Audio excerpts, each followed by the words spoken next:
Hi and welcome back to BFC capital. New financial year शुरू हो चुका है, उसके साथ साथ कुछ नए रूल्स एंड रेगुलेशन सामने आए हैं। ये जो नए रूल्स एंड रेगुलेशंस हैं ये आपकी इन्वेस्टमेंट्स को, आपके टैक्सेस को, आपकी फाइनेंशियल प्लानिंग को डायरेक्टली इम्पैक्ट करने वाले हैं। इसलिए अगर आप एक सैलरीड इंडिविजुअल हैं, एम्प्लॉई हैं, अगर आप एक टैक्स पेयर हैं, अगर आप एक इन्वेस्टर हैं, तो इन चेंजेस को जानना और समझना दोनों आपके लिए बेहद जरूरी है। तो आज की वीडियो में एक डिटेल्ड एनालिसिस लेकर आई हूँ जहां हम समझेंगे कि एग्जैक्टली क्या चेंजेस हैं जो अप्रैल 1, 2025 से लागू होने वाले हैं और उनका आप पे क्या असर पड़ने वाला है। शुरू करेंगे आज की वीडियो को बिना किसी देरी के। एंड तक ध्यान से देखिएगा ताकि आप कोई भी पॉइंट मिस आउट ना कर दे। सबसे पहला चेंज है इनकम टैक्स रूल्स में, जिसमें बदलाव देखने को सामने आया है। ये जो चेंज जुड़ा हुआ है, ये टैक्स स्लैब्स जो नए आए हैं उनसे जुड़ा हुआ है और जो नए डिडक्शंस देखने को मिलेंगी उनसे जुड़ा हुआ है, जो कि न्यू टैक्स रेजिम के तहत इंट्रोड्यूस की गई है। इन चेंजेस के अकॉर्डिंग अगर आपकी इनकम 12 लाख रुपए है तो आपको कोई टैक्स नहीं देना है, यानी 12 लाख और उससे नीचे की इनकम वालों के लिए कोई भी इनकम टैक्स नहीं देना होगा। दूसरा चेंज है 75,000 की स्टैंडर्ड डिडक्शन लिमिट इंक्रीज की गई है, यानी कि अगर आपकी सैलरी 12,75,000 रुपीज है तो भी आपको कोई इनकम टैक्स नहीं देना होगा, यानी कि 12,75,000 रुपए तक की आपकी जो सैलरी है वो टैक्स फ्री हो जाती है। ऑल्सो अगर आपको इन न्यू टैक्स स्लैब्स को, इस नई टैक्स रेजिम को डिटेल में समझना है तो ऑलरेडी एक वीडियो अपलोडेड है हमारे चैनल पर। You can click on the I button and you can access it from there. ये बदलाव specially middle class tax payers के लिए बहुत जरूरी है जो कि न्यू टैक्स रेजिम को अडॉप्ट कर रहे हैं। तो अगर आप एक टैक्स पेयर हैं तो इस अपडेट को समझना आपके लिए बेहद जरूरी है। दूसरा मेजर चेंज जो सामने आया है वो है यूपीएस यानी यूनिफाइड पेंशन स्कीम का इंट्रोडक्शन, मतलब कि पुरानी जो पेंशन स्कीम है उसका अंत हो सकता है।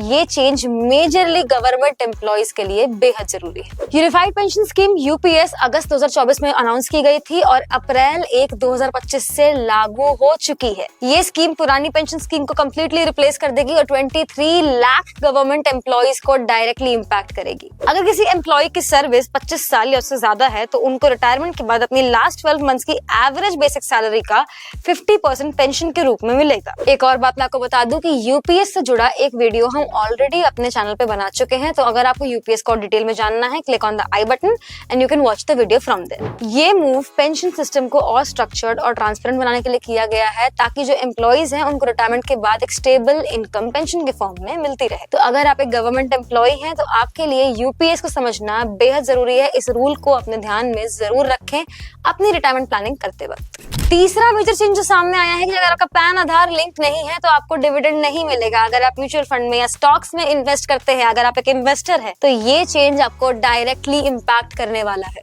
अगर आपने अपने पैन को आधार से लिंक नहीं किया है तो आपको डिविडेंड नहीं रिसीव होगा, आपको फॉर्म 26AS में क्रेडिट नहीं मिलेगा जो आगे जाके आपके टैक्स फाइलिंग प्रोसीजर को और कॉम्प्लिकेटेड बना सकता है। तो अगर आप एक इन्वेस्टर हैं जो म्यूचुअल फंड और स्टॉक्स में लगातार इन्वेस्ट कर रहा है तो आज ही, अगर आपने नहीं किया है तो अपने पैन को आधार से लिंक करा ले ताकि आगे जाके आपको फाइनेंशियल लॉसेस का सामना ना करना पड़े। चौथा रूल ये है कि म्यूचुअल फंड अकाउंट्स और डीमैट अकाउंट्स के लिए रूल्स और ज्यादा स्ट्रिक्ट कर दिए गए हैं। सेबी ने म्यूचुअल फंड और डीमैट अकाउंट्स के लिए नए केवाईसी रूल्स और नॉमिनेशन के लिए नए रूल्स इंट्रोड्यूस किए हैं, जिस पे हम एक शॉर्ट वीडियो ऑलरेडी बना चुके हैं। Click on the I button to watch it from there. अगर आपने केवाईसी डिटेल्स और नॉमिनेशन के लिए डिटेल्स अपडेट नहीं की है तो आपका डीमैट अकाउंट फ्रीज भी हो सकता है। आप फ्रोजन अकाउंट को दोबारा से रिएक्टिवेट तो कर सकते हैं, मगर जब तक वो नहीं होता है तब तक आप कोई भी ट्रांजैक्शन अपने डीमैट अकाउंट से नहीं कर सकेंगे। म्यूचुअल फंड इन्वेस्टमेंट्स और शेयर ट्रेडिंग कंटिन्यू करने के लिए आज ही अपनी केवाईसी डिटेल्स भी अपडेट करें, नॉमिनेशन की डिटेल्स भी अपडेट कर दे ताकि आगे जाके आपको दिक्कत ना हो। अगर आप एक इन्वेस्टर हैं तो इस अपडेट को जरूर ध्यान में रखें, वरना आगे जाके आपके फाइनेंशियल ट्रांजैक्शंस रुक सकते हैं।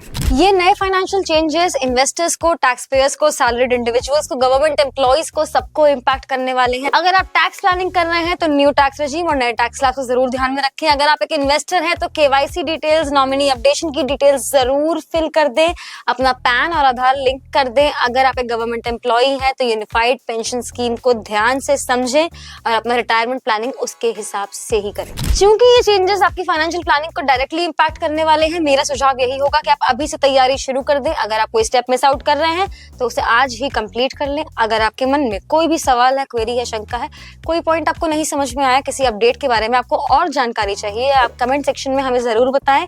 We will be very happy to help you. अगर आपको ये वीडियो पसंद आई, आपने आज कुछ नया सीखा, like this video, share it with your friends and do not forget to subscribe to our channel. जल्द मिलूंगी एक और वीडियो के साथ। Press the bell icon for instant updates.